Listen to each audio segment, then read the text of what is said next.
Ini. Iya dia. Iya dia itu. Dia itu. Adidas.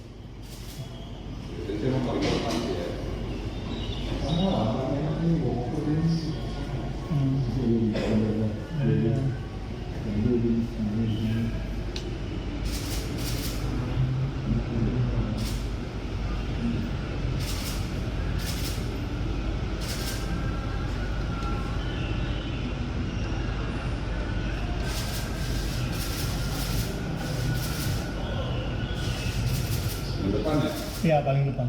Itu kan bajunya sama waktu di bandara Irak.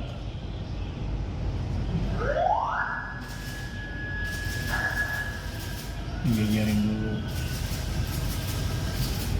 Dah. Bongkar. Sampaikan dulu Pak. Ini Pak. Ada yang bisa disampaikan Pak? Usah nggak Pak? Pak, orang Berarti itu yang dibawa apa? Yang dibawa Pak? Kejari siapa Pak? Pak, orang Pak, yang kejari dibawa apa, Pak? untuk pengamanan siapa Pak? Pak Bupati, Anda memerintahkan ngomong dulu, memberikan 310 juta itu untuk orang kejati siapa? Gimana Pak Bupati? Bawa apa aja Pak Bupati?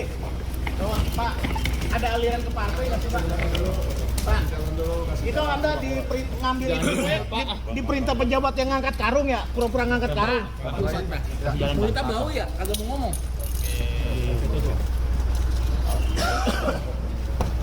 Udah 5 ya? Udah 5 semua ya? Udah 5 ya? Iya, 5-5-nya Pak.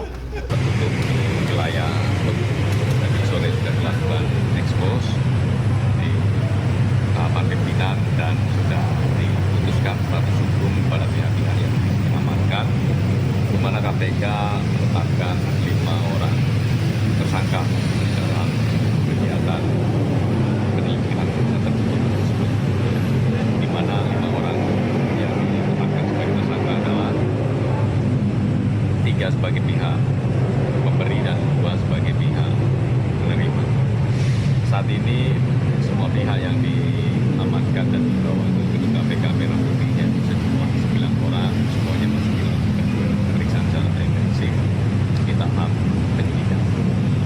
Ya, informasi yang diperolehkan bahwa karena banyaknya masalah atau dugaan korupsi dalam proyek-proyek yang ada di Rejang Lebong, sehingga harus dilakukan pengamanan terhadap sejumlah aparat penegak hukum, dan informasinya pengumpulan uang oleh 3 perusahaan atau 3 perusahaan tersebut untuk menutupi salah satunya Kejati, Kejari, Polres, dan Polda.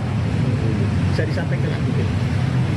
Ini kan masih 1 kali 24 jam, jadi dari bukti-bukti awal yang didapatkan oleh tim yang dilakukan ekspos, kita melihat konstruksi perkaranya terkait dengan suap proyek yaitu dugaan penerimaan yang dilakukan oleh Bupati Rejang Lebong dari para pihak swasta. Nanti kita akan dalami tentunya terkait dengan praktik-praktik pengadaan barang dan jasa tentunya di lingkungan Pemkab Rejang Lebong, termasuk juga soal aliran uang. Apakah juga ada pihak lain yang diduga melakukan penerimaan terkait dengan aliran uang proyek-proyek di Pemkab Rejang Lebong. Mas, artinya salah satu tersangka itu Bupati Rejang Lebong ya Mas? Ya, salah satu. Ya, artinya bahwa mempertegas saja 2 diantaranya Bupati Rejang Lebong, Kadis PUPR, dan 3 dari CV. Demikian. Untuk detail pihak-pihak yang ditetapkan sebagai tersangka, besok kami akan secara lengkap dalam konferensi pers. Informasinya Eko Haryanto sebagai Kadis PUPR ini yang diminta untuk memberikan sejumlah uang dari hasil proyek itu kepada Kapolres, Kejari, dan Kejati, dan orang Polda. Itu apa benar demikian? Ya, saat ini kan yang didalami terkait dengan dugaan penerimaan sejumlah uang oleh Bupati dan dari beberapa pihak swasta sebagai pelaksana proyek dan konstruksi suap hijau proyek di Pemkab Rejang Lebong. Dari OTT yang dilakukan, KPK menyita sebanyak 756 juta rupiah terkait sejumlah proyek yang berasal menjadi CV itu dari 3 perusahaan yang dimaksud. Apa benar demikian? Dalam peristiwa tertangkap tangan ini, selain KPK mengamankan juga diamankan dokumen barang bukti elektronik serta uang tunai senilai ratusan juta rupiah. Detailnya itu terkait dengan proyek-proyek yang mana saja kami akan sampaikan secara lengkap nanti di lokasi. Oke Mas, terima kasih. Download Tribun X sekarang, menghadirkan lokal menjadi Indonesia.